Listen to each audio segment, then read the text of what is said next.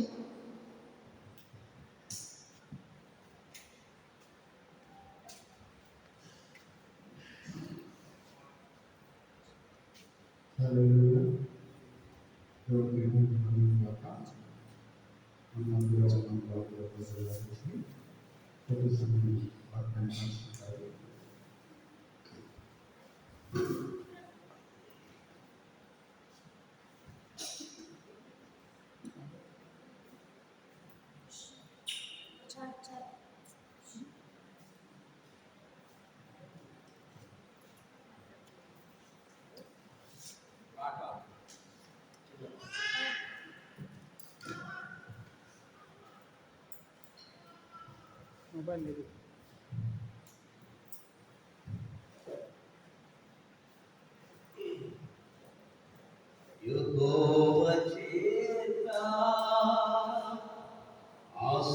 ఆశీర్వదించా బడినవాడా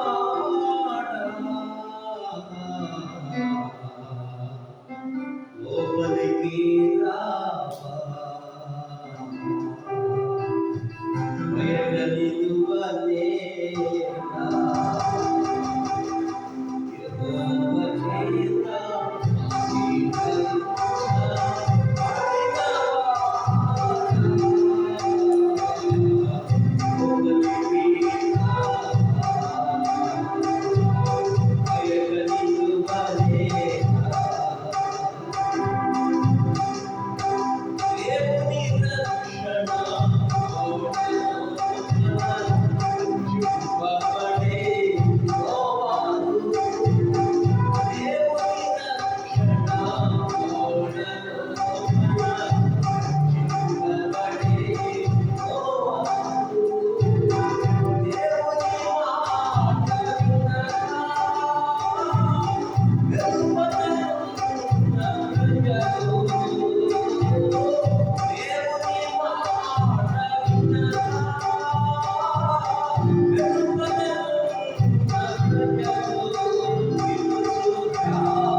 చిన్న ప్రార్థన.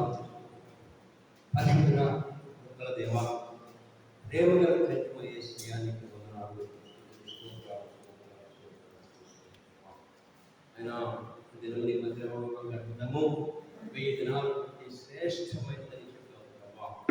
ప్రభు ఈ సాయంత్రం సర్వీస్లో కూడా ప్రభా ఆయా ఆరాధనలు కూడా పాల్గొనే భాగ్యం ఇచ్చినందుకు వందనాలు.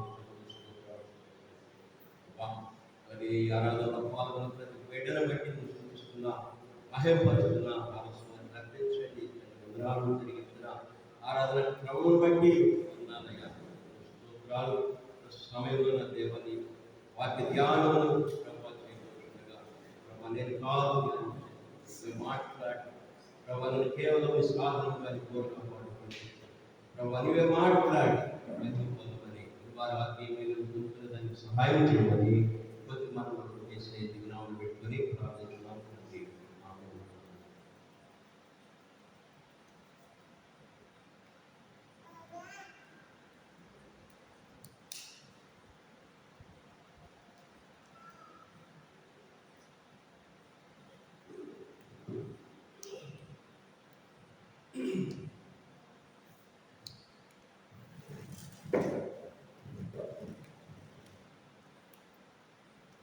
దేవుడు మనకిచ్చిన జీవితం ఈ లోకంలో దేవుడు మనకిచ్చినటువంటి జీవితం ఎంతో విలువైనదండి.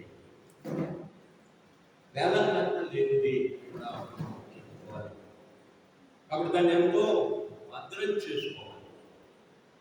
మనం ఈ లోకంలో జన్మించింది మరి ఈ లోకంలో ఉన్నటువంటి చెడును ఆస్వాదించే దానికోసం కాదు, మంచిగా జీవించే దానికోసం అనేటువంటి సత్యాన్ని మనం తప్పకుండా తెలుసుకోవాల్సినటువంటి ఆవశ్యకతగా ఉంది. మరి అయితే మనం మంచిగా జీవించాలంటే, ఆదర్శవంతమైనటువంటి జీవితం జీవించాలంటే తప్పకుండా దేవునితో సహవాసం, తండ్రి దేవునితో సహవాసం కంపల్సరీ అనేటువంటిది మరి క్రైస్తవ జీవితం తప్పదని సందర్భంగా మరి అయితే దేవునితో సంబంధం ఏ విధంగా ఏర్పడుతుంది, ఆ రిలేషన్ ఎలా, ఆయన ఎలా మనం పరిచయం చేసుకునే విధానం అని మనం ఆలోచించినట్లయితే యోహాను సువార్త 6వ అధ్యాయము 44వ వచనంలో అంటాడు, తండ్రి నన్ను ఆకర్షించింది ఏ ఒక్కడు నా యొద్దకు రాడు అని చెప్తున్నాడండి క్రీస్తు. అంటే దేవుడు ఆకర్షించడం అనేది రక్షణకు మరి ఆరంభం అని మనం చెప్పుకోవచ్చు. మానవులు దేవునిపై ఆశ కలగడం అనేది దేవుని ప్రమేయం తప్పనిసరిగా ఉంటుంది. దేవుని జోక్యం లేకుండా దేవునిపై మనకు ఆశ కలగదండి. దేవునిపై ఆశ కలగకుండా మనం ఇందులో రాము. ఆ ఆశ కలిగింది, దేవుని మీద మనకు భక్తి కలుగుతూ ఉంది అంటే తప్పకుండా దేవుడు జోక్యం చేసుకుంటున్నాడు. దేవుని ప్రమేయాన్ని బట్టి మాత్రమే మనం దేవునిపై ఆశ కలిగి ఉంటున్నాము అనేటువంటిది. దేవుడు మనం ఆకర్షించిన దాన్ని బట్టి మాత్రమే మరి మనము ఇంత దూరం రావడం జరుగుతూ ఉంది. ఇది రక్షణకు ఆరంభం అని మనం గుర్తించాల్సినటువంటి ఆవశ్యకత ఉంటా ఉంది. మరి అయితే దేవుడు ఎవరిని ఏ విధంగా ఆకర్షిస్తాడో, ఎవరిని ఏ విధంగా పిలుచుకుంటాడో అనేటువంటిది మన ఊహకందలు, మన జ్ఞానానికి మరి అందరి విషయంగా కూడా మనం తెలుసుకోవాలి. మరి ఆయన వాక్యం ద్వారా పిలుచుకునే పద్ధతి ఉంటుంది, స్వరం ద్వారా మరి ప్రత్యక్షంగా మాట్లాడి పిలుచుకున్నటువంటి సందర్భాలు మనకు తెలుసు. మోషే గారిని, పౌలు గారిని స్వరం ద్వారా మాట్లాడి మరి పిలుచుకున్నాడు తన పరిచర్యకు. అలాగే వాక్యం ద్వారా, స్వప్నం ద్వారా మరి యేసుతో మాట్లాడిన సందర్భాలు ఉన్నాయి. మరి కొంతమంది దైవ సేవకుల ద్వారా కూడా మరి మాట్లాడేటువంటి, ఆకర్షించుకునేటువంటి పద్ధతి ఉంటుంది అనేటువంటి మనం చెప్పుకోవచ్చు. కాబట్టి అందరూ అంతటా మారుమనిషి పొందాలి అని మరి ఆయన ఆజ్ఞాపించాడు. కాబట్టి ఎవరికి కూడా మరి మినహాయింపు లేదు, అందరికీ కూడా అందుబాటులో ఉంటుంది రక్షణ అనేటువంటిది. ఏ వేదన లేకుండా అందరూ రక్షణ పొందాలి అనేటువంటిది అది పిలుపునిచ్చేటటువంటి. కాబట్టి మరి ఎవరిని ఏ పద్ధతిలో పిలుచుకుంటాడో, ఏ సమయంలో పిలుచుకుంటాడో, ఎవరి ద్వారా పిలుచుకుంటాడో పిలిచాడో మరి ఆ పిలుపు, ఆ సమయం ఎవరికి ఎప్పుడు నిర్ణయకాలం దొరుకుతుందో కదా, ఆ పిలుపుని సద్వినియోగం చేసుకున్నటువంటి వాడు మాత్రమే దేవుణ్ణి సొంతం చేసుకుంటాడు అనేటువంటి మనం తప్పకుండా ఒప్పుకోవాలి. ఆ విధంగా దేవుని సొంతం చేసుకున్నటువంటి బిడ్డలు, దేవుని పిలుపుని సద్వినియోగం చేసుకున్నటువంటి బిడ్డలు మాత్రమే మరి మంచిగా చెప్పుకున్నటువంటిగా మంచి జీవితం, క్రీస్తుని కోరిన జీవితం, ప్రేమ కలిగినటువంటి ప్రేమ స్వరూపుడు దేవుడు, పరిశుద్ధుడు దేవుడు, ఇతరులకు సహాయం చేసేటువంటి దేవుడు, వరువును ప్రేమించే దేవుడు, త్యాగశీలి దేవుడు. మరి ఈ సద్గుణాలన్నీ కూడా మనం ప్రోక్షింపబడి మనం ఆ విధంగా మరి ఆదరికరమైనటువంటి, గౌరవం కలిగినటువంటి, దీవెనకరమైనటువంటి జీవితం జీవించేటువంటి దానికి ఆస్కారం కలుగుతూ ఉంది మరి అనేటువంటి మనం ఒక విశ్వాసగా తెలుసుకోవాల్సినటువంటి మరి సత్యంగా మనం చెప్పుకోవాలి. రెండవదిగా ప్రతి విధమైన మాలిన్యం నుండి, మూఢత్వం నుండి, మరి ప్రతి విధమైనటువంటి భయాల నుండి, సమస్తమైన మరి సాతాను శక్తుల ప్రభావం నుండి, మరణం నుండి, సమాధి నుండి, మరి తీర్పు నుండి, మరి ఇంకా నరకం నుండి విడిపించగలిగినటువంటి వాడు ప్రభువు మాత్రమే, యేసయ్య మాత్రమే అనేటువంటిది మనం తప్పకుండా ఒప్పుకోగలుగుతున్నాం. ఎందుకంటే మరి బైబిల్ చెప్పినటువంటిది యోహాను సువార్త 5వ అధ్యాయం 24వ వచనంలో ఈ పరిశుద్ధ గ్రంథంలో ఆ విషయాన్ని పేర్కొనడం చేస్తున్నటువంటి పద్ధతిని మనం చూస్తున్నాం.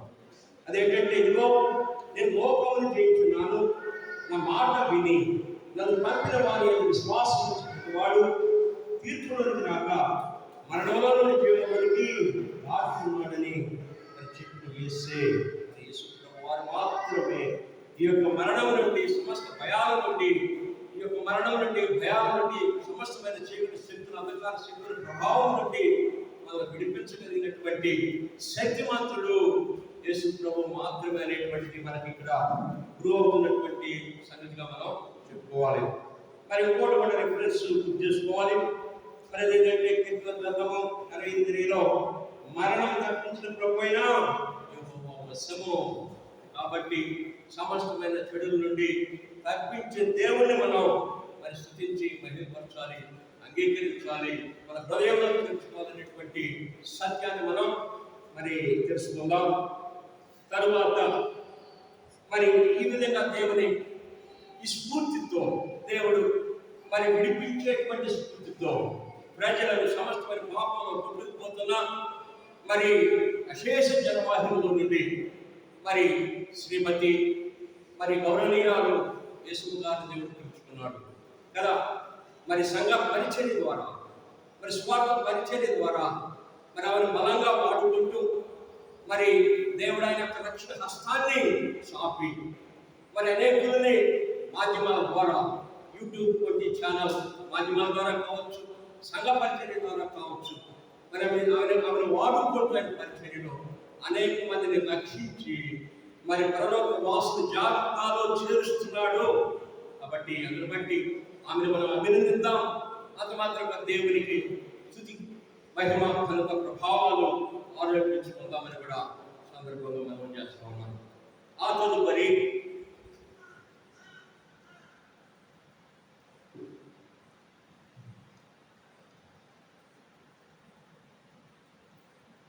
విశ్వాసులు కొందరు కొంత విమర్శ, మనం ఆత్మవిమర్శ చేసుకోవాలి.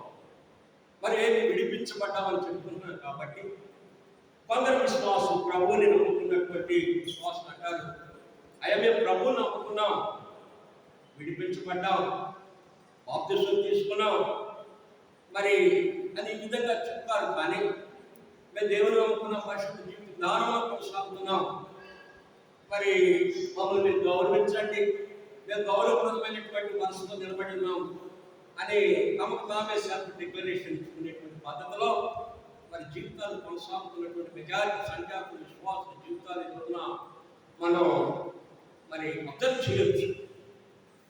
అయితే ఇక్కడ మనం చెప్పుకోవాలి,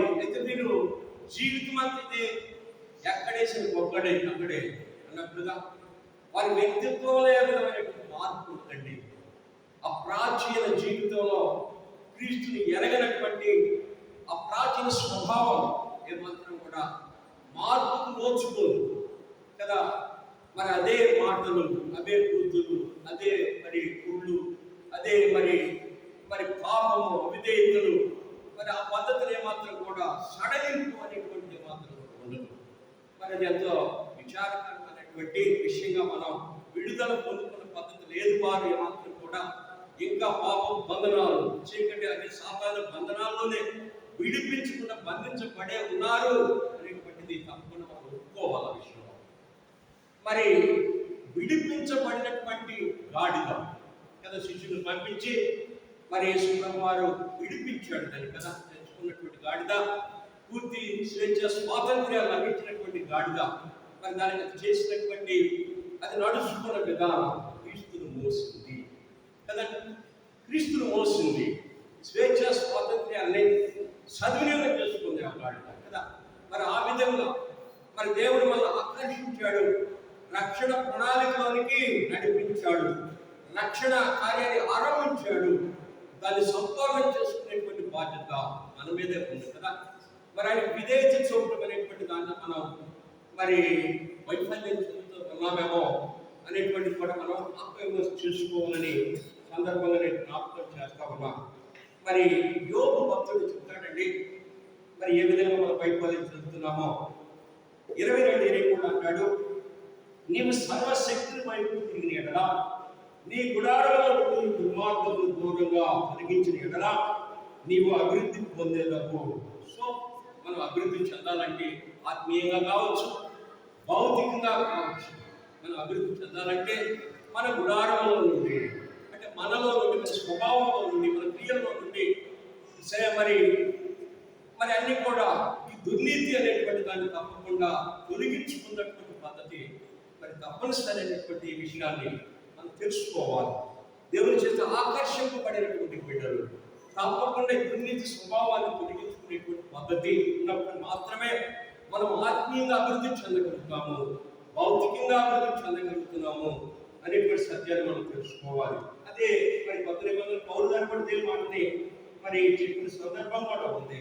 ప్రభువు తిమోతికి రాసిన 2:19 అంటాడు, తిమోతి, ప్రభువు వారిని విలువను అను దినము ప్రభునామము ఒప్పుకొను ప్రతి వాడును దుర్నీతి నుండి తొలగిపోవాలి. ఇద్దరు కూడా దుర్నీతి గురించి మరి బలంగా చెప్పి దుర్నీతిని తొలగించుకోవాలని యోగు మరి పాఠంలోను మరి యొక్క మరి పౌలు గారు చెప్పినటువంటి పత్రికలో కూడా మరి చెప్పిన దుర్నీతిని తొలగించుకోవడానికి మాత్రమే మనం విడుదల పొందుకున్నాం కదా, విడుదల పొందుకున్నాం అని చెప్పుకోవాలి తప్ప మనం మరి బాప్తిసం తీసుకున్నాం, మేము మరి విడుదల పొందుకున్నాము, దేవుని నమ్ముకున్నాము అనేటువంటి పద్ధతి మార్పు లేకుండా చెప్పడం అనేటువంటిది అది సాతాను మోస్తూ చీకటి శక్తుల క్రియలకు దోహదం చేస్తూ సహకరిస్తూ మరి సాతాను క్రియలకు సహకరిస్తూ దేవుని పనికి మాత్రం కూడా సహకరించకుండా, దేవుని ఆలోచన విధానానికి సహకరించకుండా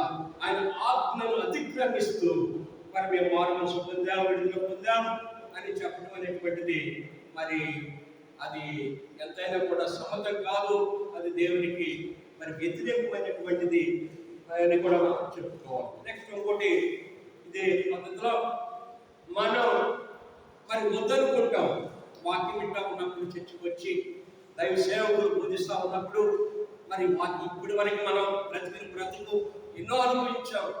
ఇప్పటి నుండి మనం మరి మారుమనసు పొందాము, బాప్తిసం తీసుకున్నాం, వాక్యం ద్వారా కడగబడ్డాం అనుకుంటున్నాం, విడుదల పొందుకున్నాం అనుకుంటున్నాం, కానీ మనకు ఎలాంటి మార్పు లేదు. వద్దనుకున్న జీవితం మళ్ళీ కొనసాగిస్తున్నాం, వాటికి తిరగబడినటువంటి ఒకలాగా మరి వద్దనుకుంటున్నాం. మన తీర్మానాన్ని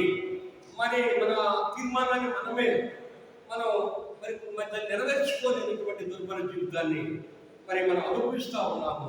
దేవుడి ఇచ్చిన స్వేచ్ఛను దుర్వినియోగం చేస్తా ఉన్నాము అని మనం ఒప్పుకోక తప్పదండి.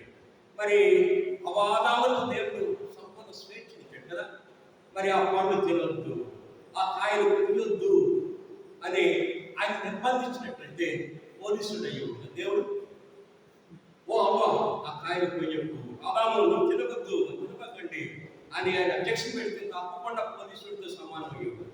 కానీ ఆయన ప్రేమ స్వరూపి, పూర్తి స్వేచ్ఛ, స్వాతంత్ర్యాన్ని ఇచ్చాడు. మీరు తినవద్దు, అది ఆ నిర్ణయం అనేటువంటి మీ మీద ఆధారపడి ఉంటుంది.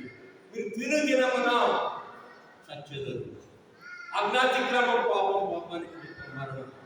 స్వాతంత్ర్యం మనకి ఇచ్చాడు, స్వేచ్ఛ. కానీ మనకు ఆ స్వీయ నిర్ణయాధికారం ఇచ్చాడు. సో అది మనం అమలు చేయాల్సిన బాధ్యత, ఆజ్ఞలు పాటించాల్సిన బాధ్యత మనది. దాన్ని ఓవర్లప్ చేసి దేవుడి ఇచ్చిన స్వేచ్ఛని మరి దాన్ని దుర్వినియోగం చేసినటువంటి పద్ధతి కూడా చూస్తాము. అది మంచి పద్ధతి కాదు. మరి ఆ విధంగా జరగకూడదు. ప్రతి విశ్వాస జీవితంలో స్వేచ్ఛను మనం సద్వినియోగం చేసుకుంది గాడిద కదా. మరి స్వాతంత్ర్యం వచ్చినటువంటి గాడిద, స్వేచ్ఛ లభించినటువంటిగా దేవుని వస్తుంది. ఆ ప్రకారంగా దేవుని పోయాలి. దేవుని ఆజ్ఞను శిరసావహించాలి. ఆజ్ఞ ఆ ప్రకారం మనం నడుచుకునే పద్ధతి ఉండాలి. కానీ అది ఎక్కడ కనిపించలేదు. ఆజ్ఞ మీరి పాపానికి మరి ఒడిగట్టిన పరిస్థితి మనం చూస్తా ఉన్నాం. ఇదే కూడా మనం కూడా చెప్పుకోవచ్చు. దీన్ని ఏమని చెప్పుకోవాలంటే ఐగుప్తు అనుభవంగా ఉంటున్న పద్ధతి అని కూడా చెప్పుకోవచ్చు. ఐగుప్తులో ఇశ్రాయేలీలు బానిసత్వంలో మరి ఆ ఫరో అధికారులు వారి స్వేచ్ఛ స్వాతంత్ర్యాన్ని అడ్డుకట్టు వేశారు కదా, అణచివేశారు కదా, అణచివేశారు. మరి వాళ్ళు చెప్పినని గంటలో పని చేయాలి, ఉదస్తమానం పని చేయాలి, 7 సాయంత్రం 7 పని చేయాలి. మరి ఈ సమయంలో చెప్పిన పని చెప్పినట్టు చేయాలి, చెప్పిన పని చేయాల్సిందే. సో వాళ్ళ యొక్క స్వేచ్ఛని స్వాతంత్ర్యాన్ని అణచివేసిన పరిస్థితి, అడ్డుకున్న పరిస్థితి మరి మనం చెప్పుకోవచ్చు. కాబట్టి విశ్వాసులైనటువంటి వారు మరి అర్థం చేసుకోవాలి, మన స్వేచ్ఛకు ఎవరైనా మోసం చేసి రాంగ్ డైరెక్షన్లో నడిపిస్తున్నారా? ఆదాముని రాంగ్ డైరెక్షన్లో నడిపించింది సాతాను కదా. మరి నిన్న మనకు దగ్గర ఎగ్జాంపుల్, మనకి హైదరాబాద్ నుండి టిఎంఎల్ నుండి కొంతమంది వస్తా ఉన్నారు మన సంఘానికి. వస్తున్నప్పుడు మరి వారు ఐగుప్తులు ఏ విధంగా అడ్డుకట్ట వేశారు వాళ్ళ స్వేచ్ఛ స్వాతంత్ర్యాన్ని కదా, హరించారు. మరి వాళ్ళ స్వేచ్ఛ స్వాతంత్ర్యాలకి అడ్డుకట్ట వేయడం జరిగింది. ఒక మందిరం వాళ్ళు చర్చి వరకు చర్చికి ఆరాధన పెట్టడానికి లేదని ఆ విధంగా అడ్డుకట్ట వేయడం జరుగుతాము. సో ఇవన్నీ మరి అడ్డుకట్టకి మనం అతిక్రమించే దానికోసం, అడ్డుకట్ట తొలగిపోయే దానికోసం మరి ఐగుప్తు ప్రజలు దేవునికి మొరపెట్టి, మూలుగులతో మొరపెట్టి మరి విజయాన్ని సాధించి విడుదల పొందుతున్న పద్ధతి ప్రతి విశ్వాసకి ఎంతో మాదిరికరం. మరి ఆ ప్రార్థన అలాంటి తీర్మానం మనం కూడా పుచ్చుకోవాలి, అందిపుచ్చుకోవాలి, అనుసరించి మనం కూడా విజయాన్ని పొందుకునేటువంటి బాటలో నడవాల్సిన పద్ధతి ఉంటుందని కూడా మనం తెలుసుకుందాం. మరి ఇంతకాలం ఎంత అనుభవించామయ్యా, అయ్యా ఇక్కడ నా శరీరం, నా ప్రాణము ప్రభువానికి అంకితమిస్తున్నా అని మనం ఒక తీర్మానం కూడా చేసుకోవాల్సినటువంటి పద్ధతి ఉంటా ఉంది. మరి ఎందుకంటే కూడా చెప్పుకోవాలి, హెబ్రీయులకు రాసిన పత్రిక 11:25 అంటాడు, ఫరో కుమారుడిని అనిపించుకున్నట్టు కంటే, అల్పకాల పాపభోగం అనుభవించడం కంటే దేవుని ప్రజలతో నిన్న ఒక వాక్యంగా ఇచ్చిన మోషేతులను మరి తాను దేవునికి పట్టించుకునేను. ఇక్కడ ఏమంటున్నాడు?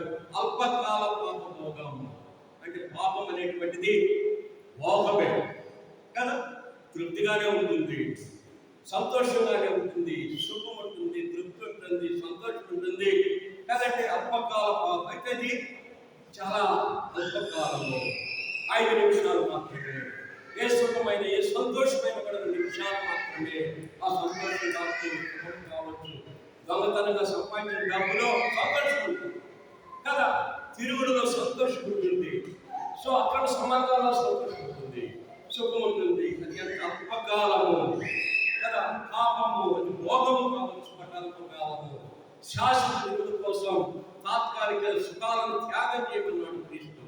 సో శాశ్వత విడుదలైనటువంటి దేవుని రాజ్యం, మరి దేవుని ఆత్మను అతిక్రమించబడేటువంటిది మరి మంచిది కాదు. శాశ్వత విలువను పాటించడం, ఆత్మలు పాటించడం అనేటువంటి విలువ, శాశ్వత విలువలోకి, జీవంలోనికి మనం నడిపించేటువంటి పద్ధతి ఉంటుందనే సత్యాన్ని మనం తెలుసుకోవాలనే సందర్భంగా నేను మనం చేస్తా ఉన్నా. తదుపరి ఒకటి మనం గుర్తు చేసుకోవాలి. సామెతల గ్రంథము 29:7 అంటాడు, దుర్మార్గుడు నీతిమంతుడు చేయుడు, యథార్థవంతుడు భక్తిహీనుడికి చేయుడు. సో మంచాడు చెడుడికి చేయుడు పడదు, చెడు వాడికి మంచోడు పడదు. అది మరి ఒకరు చెప్పుకుంటే అదే పద్ధతిలో దుర్మార్గులైనటువంటి బ్రదర్స్ వేసే వస్త్రాలను మీ ఫోటో చూసి ఏదో చేసి రక్తం మరకలు ఇవి చేసి మేకలు వరిన పూసి తండ్రిని నమ్మించే ప్రయత్నం చేశారు, వస్త్రాలు విప్పారు అని చెప్పుకోవాలి. ఇది గుర్తుపెట్టుకోండి. నెక్స్ట్ ఆ సిలువ వద్ద ఉన్నటువంటి దుర్మార్గ సైనికులు కూడా యేసు వారి వస్త్రాలు తొలగించి మరి వాటిని పంచుకున్న పద్ధతి, చీకులు వేసుకున్న పద్ధతి మనకు తెలుసు. అలాగనే మరి సాతాను కూడా దుర్మార్గుడైనటువంటి సాతాను మన రక్షణ వస్త్రాన్ని తొలగించే దానికోసం ప్రతి గంట ప్రతి నిమిషం ప్రయత్నిస్తూనే ఉంటాడు. కాబట్టి నిందారహితంగా ఉండేదాని కోసం మన రక్షణ వస్త్రాన్ని భద్రంగా ఉంచుకోవాల్సిన అవసరం ఎంతైనా ఉంది. ఇదిగా తెలుసుకోవాలి. మరి హెబ్రీయులకు రాసిన పత్రిక 3:10 అంటాడు, మన విశ్వాసాన్ని అంతవరకు గట్టిగా మరి కాపాడుకోవాలి. సో విశ్వాసాన్ని కాపాడుకోవటం, రక్షణ వస్త్రాన్ని కాపాడుకోవటం, ఈ రెండు నెరవేర్చుకున్నటువంటి వారు మాత్రమే మరి దేవుని వాగ్దానాలను అవకాశం ఉంటుంది. దేవుని ప్రవచనాలను, దేవుని వాగ్దానాలను సొంతం చేసుకునేటువంటి అవకాశం ఉంటుంది. కానీ మరి వాటిని ఓవర్లుక్ చేసినటువంటి వారు, రక్షణ వస్త్రాన్ని కాపాడుకోలేనటువంటి వారు, విశ్వాసాన్ని అంతం వరకు కాపాడుకోలేనటువంటి వారు, ఆ సిద్ధపడని కన్యకల్లా కదా ఉన్నటువంటి వారు మరి వాగ్దానాన్ని మరి సొంతం చేస్తారు. దేవుడు ఇచ్చాడు వాగ్దానం కదా, ఐగుప్తునికి ఇచ్చాడు. ఐగుప్తులో ఇశ్రాయేలుకు మోషే ద్వారా ఇచ్చాడు. తప్పకుండా వీళ్ళ నేను కనాను దేశంలో చేరుతా వాగ్దానం చేశాడు. బట్ ఆ వాగ్దానం ఆ తరానికి నెరవేర్చబడలేదు. వాడు సొంతం చేసుకోలేదు. ఎందుకు? దేవుడి కోపం తెప్పించారు, దేవుని మాట వినలేదు, సడిగారు, కొడిగారు. అందుమూలంగా ఆ యొక్క వాగ్దానం నిర్వీర్యమైపోయింది, ఉపసంహరణకు గురైంది. కాబట్టి వాగ్దానాలు నెరవేర్చబడాలన్నా కూడా తప్పకుండా మన విశ్వాసాన్ని కాపాడుకోవాలి. రక్షణ వస్త్రాన్ని కాపాడుకున్నటువంటి బిడ్డలు మాత్రమే ఆ యొక్క వాగ్దానాలను సొంతం చేసుకునేటువంటి అవకాశం ఉందనేటువంటి సత్యాన్ని మనం తెలుసుకోవాలి. కేవలం ఇద్దరు మాత్రమే మరి ఆ యొక్క కాలంలో ఆ యెహోషువ కాలేజీలో మాత్రమే చేరారు. నెక్స్ట్ వాళ్ళు పుట్టినటువంటి ఆ శిక్షణ గురైనటువంటి జనం ఆ పుట్టిన బిడ్డలు చేరినటువంటి ఆ రెండో తరాలు చేరారు. కానీ మొదటి తరం అంతా కూడా మరి దేవునికి వ్యతిరేకంగా ప్రవర్తించినటువంటి వాళ్ళంతా కూడా అడవిలో పెట్టెలో రాలిపోయిన పద్ధతి ఉంటాము. అది మనకు హెచ్చరిక కూడా మనం అర్థం చేసుకోవాల్సిన ఆవశ్యకత ఇదిగా ఉందని సందర్భంగానే మనం చేస్తాము. ఆ తదుపరి ఇంకోటి చెప్పాలి, జీవితం అనేటువంటిది మరి దినాలు చెడ్డవి కదా, రేపేమి సంభవించడం మరి ఎరుగము. అంత్య దినాల్లో అపాయకరమైన కాలంలో ఉన్నాడు. క్షేమంగా అనుకున్న మానవుడు వెంటనే ప్రమాదాన్ని ఎదుర్కోవచ్చు కదా. సందర్భాల్లో మరి ఎవరి మీద మనం కదా, ఎవరి కాపుదల కోసం మనం మరి అంగలార్చాలి, ఆధారపడాలి, ఎవరి సహాయం కోసం ఆధారపడాలి అనేటువంటి సత్యాన్ని మనం మరి వాస్తవాన్ని అధ్యయనం చేయాల్సిన అవసరం ఉంది. నిన్న మనం బస్సు 55 మరి చూసాం కదా, వాళ్ళు మరి మేము క్షేమంగానే ఉన్నాం, క్షేమంగానే ఇంటికి చేస్తాం, కొద్ది అవసరం అని అనుకున్నటువంటి పద్ధతి కదా. మరి అలాంటి పరిస్థితులు వెంటనే ప్రమాదాన్ని ఎదుర్కొన్న పద్ధతి చూస్తూ ఉన్నాం. కాబట్టి అలాంటి మానవుడు తప్పకుండా దేవుని మీద ఆధారపడాలి. ఆయన కాపుదల కోసం ఎదురు చూసేటువంటి పద్ధతిగా, ఆయన కృప కోసం ఎదురు చూసే బిడ్డలుగా, ఆయన మీద ఆధారపడేటువంటి బిడ్డలుగా, సంపూర్ణంగా ఆయన మీద ఆధారపడే బిడ్డలుగా మనం జీవించాల్సినటువంటి ఆవశ్యకత మరి విధిగా ఉందనేటువంటి సత్యాన్ని మనం తెలుసుకోవాలి. ఈ విషయం కావచ్చు అని గుర్తు చేస్తాం.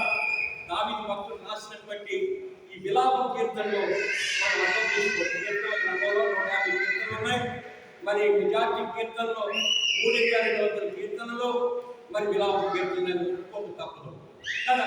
మరి ఈ కీర్తనలు అన్నింటిలో కూడా మరి వాళ్ళు రాసిన పద్ధతి ఏంటంటే, నేనే శోధనలో ఉన్నా, బాధలో ఉన్నా, కష్టంలో ఉన్నా, మరణపాయంలో ఉన్నా, భయంలో ఉన్నా, మరి మరి నన్ను మరి శత్రువులు తన్నుతా ఉన్నారు, ప్రమాదంలో ఉన్నారు, నన్ను తప్పించేటువంటి వారే ఉండలేరు. నీవే దిక్కు, నీవే ఆశ్రయం, నీవే సహాయం, నీవే ఆదరణ, నీవే ఆశ్రయం, నీవే.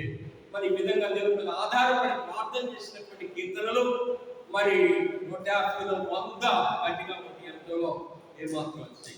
సో అలాంటి కీర్తనలన్నీ, ఆ విలాప కీర్తనలన్నీ, ఆ సారాంశం అంతా కూడా అది మనం అనుకరించు కదా.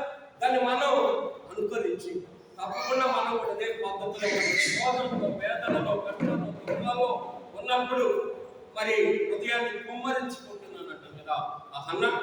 అయా సేవకుడా, ఈ సేవకుడా, నేను హృదయాన్ని కుమ్మరించుకుంటా ఉన్నా, మిక్కిలి వేదనతో ప్రవేశించింది, ఏడ్చి ఎంతో ఏడ్చి ప్రార్థించింది అని రాయబడి.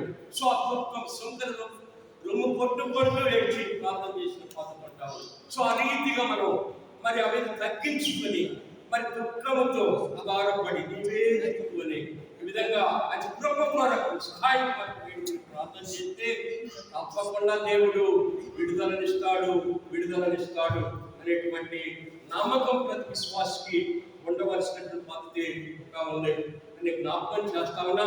మరి ఇలాంటి కీర్తనలను కూడా జ్ఞాపకం చేయాలని మరి ఉద్దేశపడతా ఉన్నాం. సో ఇక్కడ అంటాడు, నా 11లో కీర్తన, నా ప్రాణమా నీ మీద కృంగి ఉన్నావు, నాలో నీ మీద తొందరపడుతున్నావు, దేవుని ఎందుకు నిరీక్షించుము. ఆయన నా రక్షణకర్త, నా దేవుడు, ఇంకనో నేను ఆయన స్తుతించదును. సో ఎంత బాధలైనా నెక్కదినేజను, నువ్వు నన్ను కాపాడకపోయినా కావచ్చు, దేవుడు నన్ను కాపాడకపోవచ్చు, ఈ మంటలలో తగలబడే దానికి అనుమతించవచ్చు, కాపాడవచ్చు, అయినా కూడా నేను నిలబెట్టిన విగ్రహాలకు నేను పూజించను. మరి ఆ విధంగా మరి అలాంటి తీర్మానం ఇంకనో నేను ఆయన సృష్టించను. చిన్న చిన్న నష్టాలు వచ్చినప్పుడు దేవుడు ఎక్కడున్నాడు, ఇక నేను చర్చికి వెళ్ళను, నేను దేవుడికి వెళ్ళను, దేవుడిని విశ్వసించను, దేవుడికి న్యాయం లేదు, నీతి లేదు అని నిందించేటువంటి దూషించి చనిపో యోగు భార్య కదా. మరి యోగు దాన్ని తిరస్కరించాడు, ప్రశ్న లేదు, మూర్ఖురాల్లా మాట్లాడబాలని మందలించాడు. మరి ఆ విధంగా మనం తీర్మానం ఉండాలి కదా, ఉండాలి. తర్వాత కీర్తన అంటాడు, దిగులు వడుకు నాకు పుట్టుచున్నదయ్యా, మహాభయం ఆవరించుతున్నది అని చెప్తూనే మరో కీర్తన అంటాడు, నాకు భయం సంభవించిన దినమున నిన్ను ఆశ్రయించుతున్నాను, దేవుని బట్టి నేను ఆయన వాక్యాన్ని కీర్తించేదను, దేవుని యొక్క నమ్మికించున్నాను, నేను భయపడను, నన్ను నేను చేయగలను. వెంటనే ధైర్యం తెచ్చుకుంటాడు దేవుని బట్టి. నేను దేవుని నమ్ముకున్న బిడ్డను ఎలాంటి శోధనైనా, ఏ విపత్తు అయినా నన్ను తాకలేదు కదా, నా గాలి బోరు కూడా కదిలించలేదు అనేటువంటి కాన్ఫిడెన్స్ ని దావీదు భక్తుడు మరి వెలిగించిన విధానం ఉదాహరణమైనది, హర్షితులైనది కూడా సందర్భంగా జ్ఞాపకం చేస్తా ఉన్నా.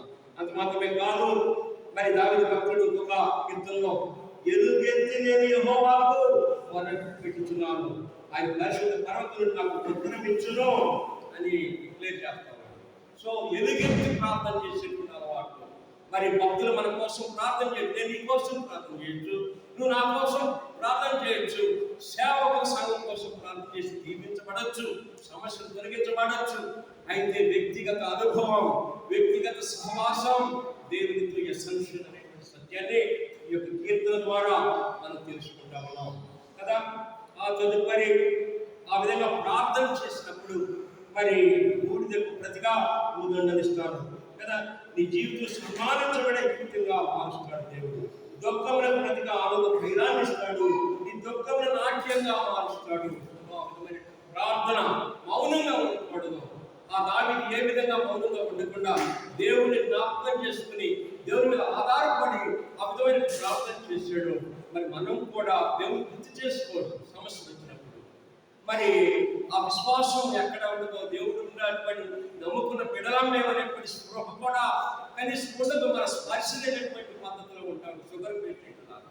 సో అది నీతి కాదు, విశ్వాసం యొక్క లక్షణం కానే కాదు. తప్పకుండా దావీదులో దేవుడిని జ్ఞాపకం చేసుకోవాలి. దేవుడిని దావీదు ఏ విధంగా ప్రార్థించాడో, బలంగా విశ్వాసంతో ఆధారపడి ప్రార్థించాడో, నీవే దిక్కుని ప్రార్థించినటువంటి రాజు యెహోషాపాతు లాంటి వారిని, హిజ్కియా లాంటి వారిని మనకు మరి వారిని కూడా అనుసరించాలి, అది మనం మాదిరిగా తీసుకోవాలి వారిని కూడా. సో ఆ విధమైన ప్రార్థనలు కూడా తప్పకుండా మనం విజయాలు మరి విడుదల పొందుకునేటువంటి అవకాశం ఉంటుందని కూడా సందర్భంగా నేను మనవి చేస్తా ఉన్నా. తర్వాత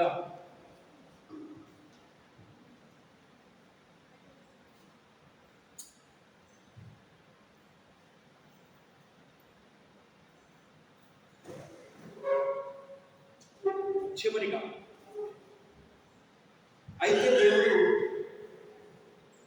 మనతో ఉండి నడిపిస్తున్నప్పుడు కూడా ఫైనల్గా తప్పకుండా మరి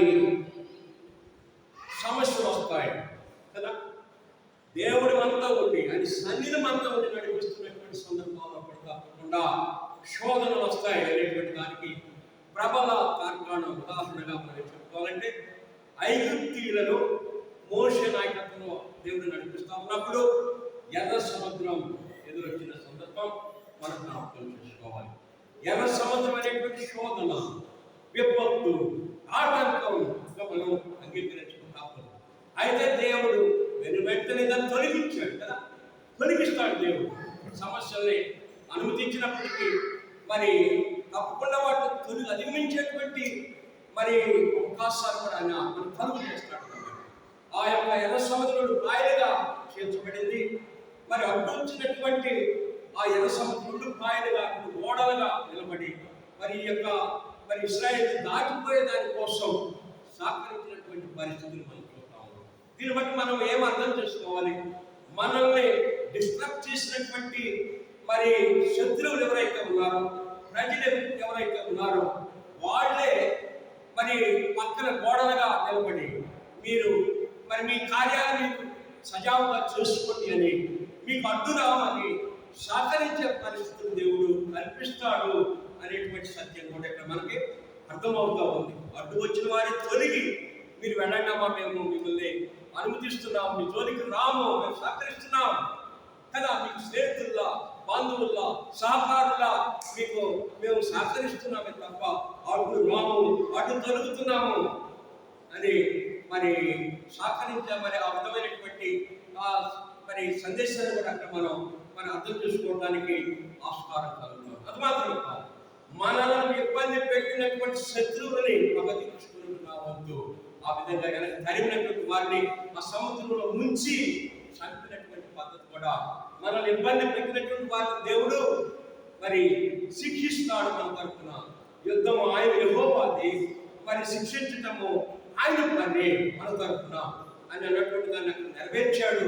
ఆ ప్రకారంగా మన జీవితంలో కూడా మరి శత్రువుల మీద, మరి సాతాను మీద యాక్షన్ తీసుకునేటువంటి వాడు దేవుడు.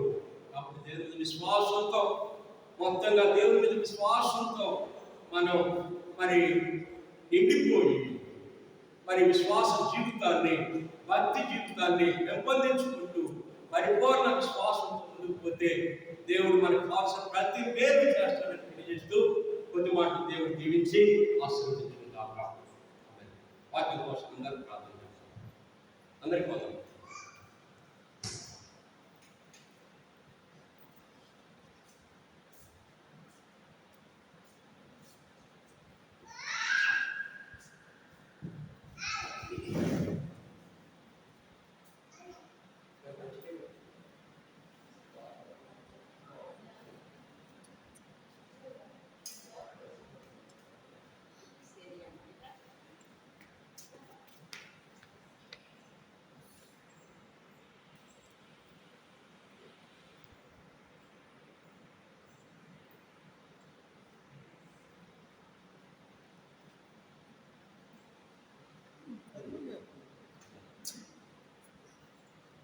దేవునికి మహిమ కలుగుగాక.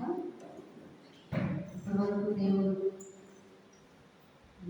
తన దాసుని తన చాటును దాచుకొని మనతో మాట్లాడిన ఒకసారి దేవాది దేవునికి కృతజ్ఞతాస్తుతులు చెల్లించబద్ధమై ఉన్నాము. హల్లెలూయా, ఆమేన్.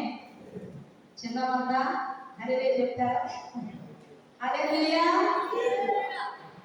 స్పెషల్గా పిలిచాడు దేవుడికి. చిన్నమందా భయపడవద్దు, చిన్నమందా భయపడవద్దు. నాకు అనిపిస్తుంది ఇక్కడ తక్కువ మంది జరుగుతున్నప్పుడు బహుశా దేవుడు ఎక్కువ మంది తీసుకొని వస్తే ఇప్పుడున్న వాళ్ళతో ఎంత వ్యక్తిగతమైన అనుబంధం ఉన్నదో పోయిందేమో అనుకుంటా ఉంటాం.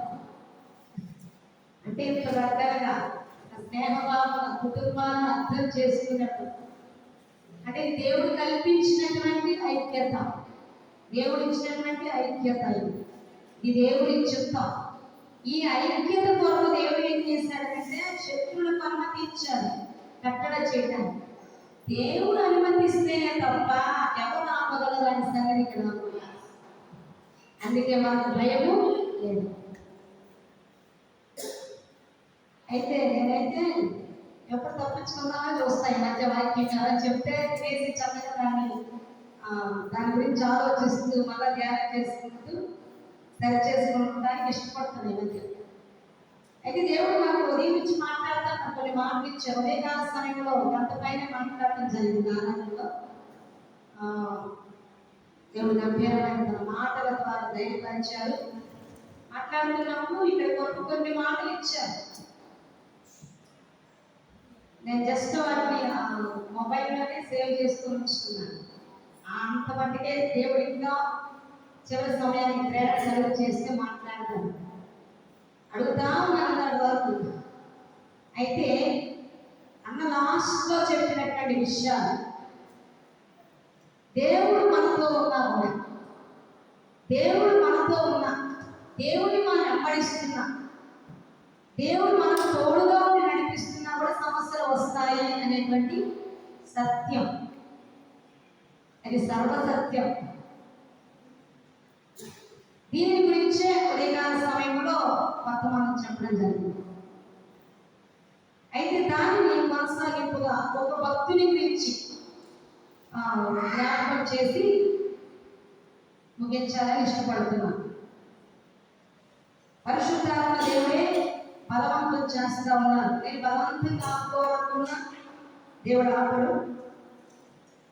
బహుశా అదే అందుకే టాపిక్ దేవుడే లేవనెత్తినట్టున్నారు. దాన్ని కంటిన్యూ చేస్తాను. అయితే ఉదయకాల సమయంలో మాట్లాడేటువంటి మాట, దేవుడు మనకు తోడుగా ఉంటే ఏం జరుగుతుంది? దేవుడు మనకు తోడుగా ఉండటం అంటే ఏమిటి? అసలు చాలాసార్లు దీని గురించి ధ్యానించి ఉంటాము, తన సేవకుల ద్వారా వర్తమానాలు వినుంటాము. మరలా దేవుడికి ఒకసారి జ్ఞాపకం చేయడానికి ఇష్టపడుతున్నారు అంటే మనతో దీని గురించి ఏవో మాట్లాడటానికి ఇష్టపడుతున్నాడు, మనం ధైర్యపరచడానికి ఆయన ఇష్టపడుతున్నాడని మనం ఖచ్చితంగా అర్థం చేసుకోవాలి. యెషయా గ్రంథము 43వ అధ్యాయము 1 నుంచి 3 వచనాలు చదువుకొని కొంచెం సేపు మాత్రం మనం ధ్యానం చేసుకుందాం.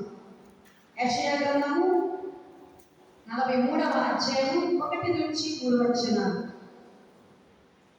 43వ అధ్యాయము 1 నుంచి 3 వచనాలు. అయితే యాకోబు, నిన్ను సృజించిన వాడు యెహోవా, ఇశ్రాయేలు నిన్ను నిర్మించిన వాడు ఇలా సెలవిచ్చుచున్నాడు, నేను నిన్ను విమోచించి ఉన్నాను, భయపడకుము, పేరు పెట్టి నిన్ను పిలిచి ఉన్నాను, నీవు నా సొత్తు. ఇది వినండి జాగ్రత్త. నీవు జలములలో పడి దాటునప్పుడు నేను నీకు తోడై ఉందును, నదులలో పడి వెళ్ళినప్పుడు అవి నీ మీద పొరలి పారవు, నీవు అగ్ని మధ్యాహ్నం నడిచినప్పుడు కానిపోవు, జ్వాలలు నిన్ను కాల్చజాలవు. 3వ వచనం, యెహోవాను నేను నీకు దేవుడను, ఇశ్రాయేలు పరిశుద్ధ దేవుడనైన నేనే నిన్ను రక్షించువాడను, నీ ప్రాణ రక్షణ విక్రయంగా ఐగుప్తునికి ఇచ్చి ఉన్నాను, నీకు బదులుగా కూషును సెబాను ఇచ్చి ఉన్నాను. చిన్న ప్రార్థన. ఈ లాస్ట్ సెకండ్ అడుగుదామా? ప్రభువా, ఈ దాసురాన్ని నీ చోట మరుగు చేసి, నీ చాటున మరుగు చేసి నాతో మాట్లాడండి. ఒక్క క్షణం బ్రతకాడండి. నేను పాదాలు పట్టుకోండి. దేవుడు సూటిగా స్పష్టముగా మనకున్న సందేహాలు కావచ్చు, మనకి ఎన్నో సమస్యలు కావచ్చు, వాటన్నిటికీ తగిన సమాధానం ఈ వర్తమానం ద్వారా దేవుడు మనకి అనుగ్రహించబోతున్నాడు. పరిశుద్ధుడమైన దేవాన్ని స్తుతిస్తూ జ్ఞానపరుస్తున్నాను యేసయ్యా. ఇప్పటి వరకు మీ దాసుని ఈ చేతి నెలలో దాచి మాతో మాట్లాడే విధానం బట్టి కృతజ్ఞత. మమ్మల్ని ప్రేమించుచున్నారు కనుక మాతో ఇంకా ఇంకా మాట్లాడడానికి ఇష్టపడుతున్నారు. మేమైతే మేమందరూ ఆవరణంలో నిలబడటానికి కూడా తండ్రి తగిన వారు ఉన్నారు. ముఖ్యంగా నేనైతే నీ సన్నిధిలో నీ పరిశుద్ధ ఆవరణంలో నిలబడటానికి, నీ జీవవాక్యాన్ని బోధించడానికి తండ్రి ఏమాత్రం ఆడతలేదు. దానికి ప్రభావ కేవలం నిలబెట్టుకున్నారు. ఇది మీ చిత్తము నీ గురించి ప్రకటించిన అని తెలిసి నిలబడుతున్నాం తప్ప మరొకటి లేదు అని మీ సరిగ్గా ఒప్పుకొచ్చున్నా. మరొక్కసారి ఈ దీనదాసులైన నన్ను చేతి నెలలో దాచి కప్పి ఈ ప్రజలమైన మా అందరితో చిన్నమంతగా ఉన్న మాతో యూట్యూబ్ ద్వారా వింటున్న నీ బిడ్డలకు మాట్లాడి మహిమ ఘనత ప్రభావం మీరు మాత్రం పొందుకోవడమని నజరేయుడైన యేసయ్య నామములో ప్రార్థించే ఉదయకాల సమయంలో దేవుడు మనకు తోడున్నప్పుడు ఎటువంటి కార్యాలు చేస్తారు? అసలు దేవుడు మనకు తోడు ఉంటూ ఉన్నప్పుడు, మన పక్షంలో ఉంటూ ఉన్నప్పుడు ఎందుకు మనకి మన చుట్టూ ఈ సమస్యలు కావచ్చు, ఆటంకాలు కావచ్చు, ఛాలెంజెస్ కావచ్చు, స్టాంప్స్ కావచ్చు, ఆబ్స్టాకల్స్ కావచ్చు, ఇవన్నీ ఎందుకు ఎదురవుతాయి? రీజన్ ఏంటి? దేవుడు మనకు తోడుగా ఉన్నప్పుడు ఎందుకు ఇవి అనుమతించబడుతున్నాయి? అసలు ఎందుకు అనుమతించబడాలి? వీటన్నిటి నుంచి తప్పించుకోవడానికి కదా మనం దేవుడు తోడు కోరుకుంటుంటాం. ఇవన్నీ మనకు ఉండకూడదనే కదా దేవుడిని మనం ఆశ్రయిస్తూ ఉంటాం. చాలాసార్లు ఈ సమస్య వద్దు, ఈ బాధ వద్దు, ఈ విమర్శ వద్దు అని కదా దేవుడి పాదాలు పట్టుకుంటున్నాం ఎప్పుడు కూడా. కానీ దేవుడు తోడుగా ఉంటూ కూడా వీటిని కావాలని ఎందుకు అనుమతిస్తున్నాడు అనేది మనం తెలుసుకోవాలి. అప్పుడు ఆయన హృదయం ఏంటో, ఆయన మనసు ఏంటో, మన పట్ల ఆయన ఆలోచన ఏంటో మనకు తెలియపరచబడినప్పుడు మనకు ఎదురవుతున్నటువంటి ప్రతి ఆటంక సమస్యలను కూడా పౌరుని శీలలాగా గాయపరచబడుతున్నా, గాయపరచబడినా స్తుతించక మానము. హల్లెలూయా. అందుకే ఎప్పుడు మనము దేవుని మనస్సు ఏమిటో తెలుసుకోవడానికి ఆతురత పడాలి, దాని కొరకే సహవాసం చేయాలి. అభివృద్ధి, ఆశీర్వాదాలు ఆయనతో సహవాసం చేస్తున్నప్పుడు మన వెనకాల కూడా వచ్చేస్తాయి. No doubt at all. నేను చెప్తున్నా, ఆశీర్వాదాల కోసం ప్రతిఫలానికి అవసరం లేదు, కానీ ఆయన మనస్సు తెలుసుకోవడం కొరకు ఆయన వెంట పడాలి. ఇది రహస్యం. ఉదయము దేవుడు ఒక ముగ్గురు విశ్వాస వీరులకు తోడున్నప్పటికీ, వారు ఎంతో విశ్వాస సహితమైన భక్తి చేస్తున్నప్పటికీ అగ్ని మధ్యలో నడవాల్సి వచ్చింది. అగ్ని వంటి శ్రమలో ఉన్న నడిపించవలసి వచ్చింది. ఆ సమయంలో వారి జీవితం ఎలా ఉంది? దేనికి వారిని దేవుడు అగ్ని వంటి శ్రమలకు అప్పగించాడు అనే దాని గురించి చెప్పాము. ఆ ముక్కడే అన్నయ్య చెప్పినట్టుగా షడ్రకు, మేషకు, అబేద్నెగో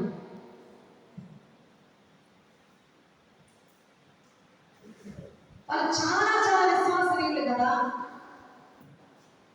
ఎందుకు అగ్ని గుండంలో అంటే అగ్ని మధ్యలో కూడా ప్రయాణం చేయాల్సి వచ్చింది?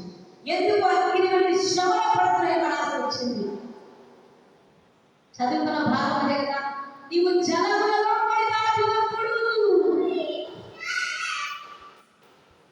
నీవు నదులలో నడిచి వెళ్తున్నప్పుడు, నీవు అగ్ని మధ్యలో నడిచి వెళ్తున్నప్పుడు కూడా నేను తోడుగా ఉంటా. I am with you, I will be with you. నేను తోడుగా ఉంటాను, తోడుగా ఉంటాను, సదాకాలం నేను తోడుగా ఉంటా. ఎందుకు అమ్ముకుని అగ్నికో ఆ గుణంలో పడేశాడు. దాని తదుపరి ఏమి జరిగిందో ఉదయకాలం మనం వినాల్సిందే. ఇప్పుడు మాత్రం దాన్ని కంటిన్యూ చేయడం మరొక భక్తుడి జీవితాన్ని గురించి దీని గురించి ధ్యానం చేయడానికి ఇష్టపడుతున్నాను. అయితే వాక్య భాగం చెప్పినట్టుగా జలములలో దాటి వెళ్తున్నా, నదులలో నడుస్తున్నా, అగ్ని మధ్యలో నడుస్తున్నా దేవుడు తోడున్నాడు కాబట్టి ఏం చెప్పాడు? నిన్ను ఉంచలేవు, నీ మీద కొన్ని పారవు, నీవు కాలిపోవు, నిన్ను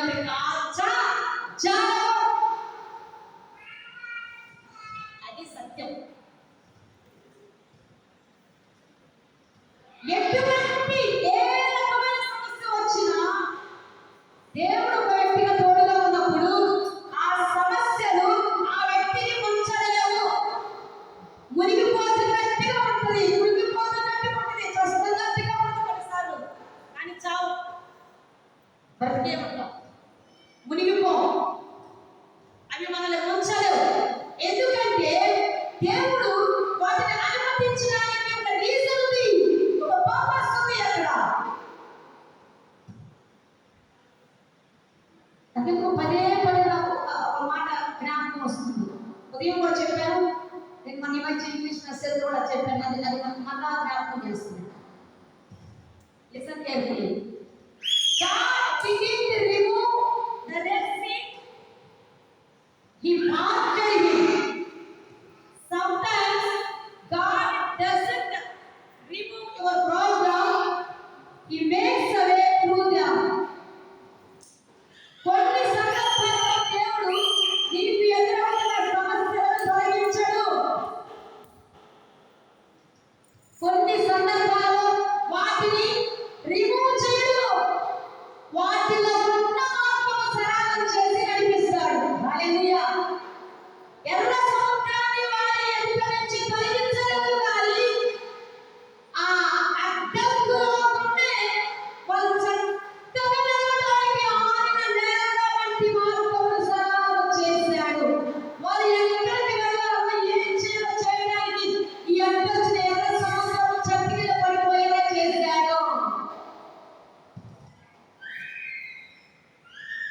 అర్థమవుతుందా? నీకున్న సమస్యలను తీసివేయగలుగుతాం. దేవుడు కొన్నిసార్లు తీసివేయడానికి ఇష్టపడడు. అది నీ ముందు తీసేది ఏంటమ్మా? దానిలో ఉండాలని కనిపిస్తా, దానిలో నీకు మార్గం సరళం చేస్తా. నీకు మార్గం ఉండకూడదని కదా అది క్లోజ్ అయిపోయింది, నీకు అడ్డు వచ్చింది.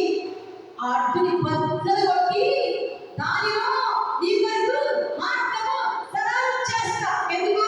నేను నీతో ఉన్నానని, ఆ అడ్డుని ఏం చేయలేదని, అడ్డులోని దారి చూపగలిగిన శక్తివంతుడని నిరూపించిన వరకు ఈ కార్యం చేస్తా. ఇది దేవుడి యొక్క ఆలోచన. రెండే విషయాలు దేవుడు తోడుగా ఉంటున్నా ఎందుకు మనకి ఇవన్నీ వస్తాయి అంటే, నంబర్ 1, నీ విశ్వాసమును పరీక్షించడం కొరకు. ఒకటి, అలాగే నీకు దేవుడు తోడుగా ఉండాలని ఆ సమస్యల ద్వారానే దేవుడు తెలియచేయడం కొరకు. రెండవది, నీ చుట్టూ ఉన్న వారికి దేవుడు నీకు తోడుగా ఉన్నాడని రుజువుపరచడం కొరకు. ఈ రెండు కార్యాల కొరకు నీ ఎదుట, నీ చుట్టూ, నీ జీవితంలో, నీ కుటుంబంలో, నీ జీవిత ప్రయాణంలో కొన్ని సమస్యలను, కొన్ని ఆటంకాలను, కొన్ని ఒడుగుడుకులను, కొన్ని తుఫానులను దేవుడే అనుమతిస్తాడు పరిగెత్తుకున్నాను. అప్పుడు ఆ సమస్యల వలయంలో చిక్కుకొని పోయినట్టుగా ఉన్నప్పుడు మన అసలైన విశ్వాసం ఏంటో బయటకు వస్తుంది. మరి కొన్నిసార్లు ఈ సమస్యకు నా దేవుడు తప్ప నాకే ఆధారం లేదని అప్పుడు దాకా నేను బట్టి ఆ సమయం వచ్చేస్తుంది. ఎక్కువగా ఈమె